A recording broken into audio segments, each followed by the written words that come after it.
Generation Z is often mocked as fragile and weak. They are called snowflakes, lazy, and screen-addicted.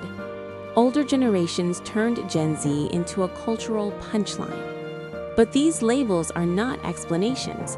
They are misunderstandings of a new reality. Gen Z grew up with the internet in their pockets and uncertainty deeply embedded in their nervous systems. They practiced shooter drills before learning algebra.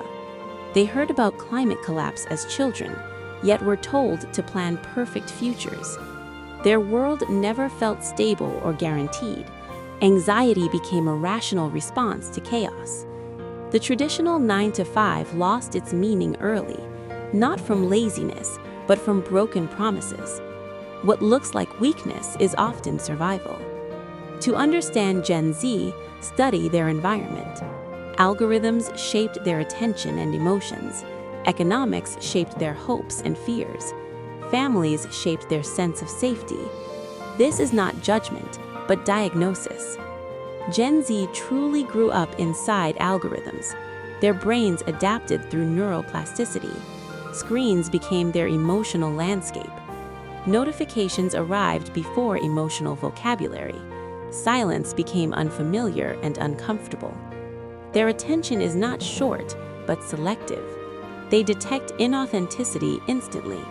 Scrolling is efficiency, not shallowness. Dopamine loops trained constant craving. The mind rarely fully rests. Stress quietly accumulates in the background. Sleep suffers under blue light and alerts. Digital identity requires constant maintenance. They feel overstimulated, yet emotionally empty.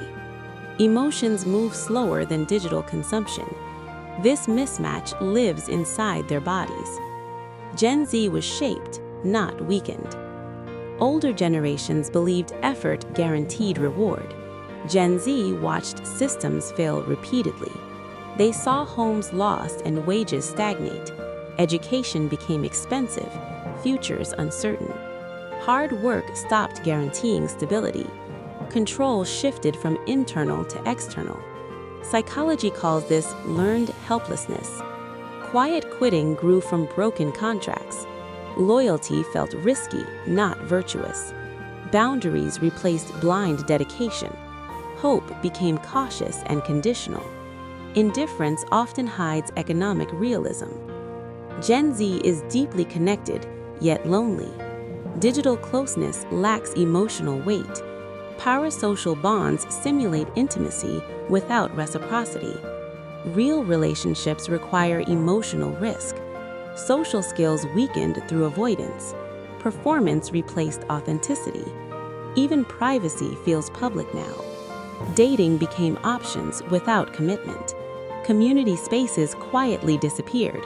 Connection turned transactional. Many Gen Z homes felt emotionally quiet. Parents were exhausted and distracted. Children learned self-soothing early. Needs felt like burdens. Attachment patterns formed around absence. Therapy language filled emotional gaps. Sensitivity reflects unmet emotional needs. Identity became flexible and unfinished. The self feels like a draft. Algorithms influence identity choices. Online selves fragment authenticity. Filters distort body image. Masculinity and femininity lost clear templates. Freedom feels heavy without stability. Work loyalty no longer guarantees security. Mental health became a workplace boundary. Hustle culture hides survival anxiety. Burnout arrives earlier than promotions. Labor without dignity feels empty. Mental health language reduced shame. Naming pain made it manageable. Collective trauma shaped their worldview. Awareness sometimes replaces healing. Still, silence no longer dominates. Strength is redefined as honesty. Rest replaces performance as resistance. Community forms through chosen families. Digital detox becomes quiet rebellion. Meaning outweighs productivity. Success feels softer and more human. Resilience now allows vulnerability. Healing becomes collective, not private. Gen Z senses future fractures early. Their anxiety reflects global pressure. Their resistance questions broken systems. They are not destroying society. They are testing it for cracks. The real warning is worth listening to.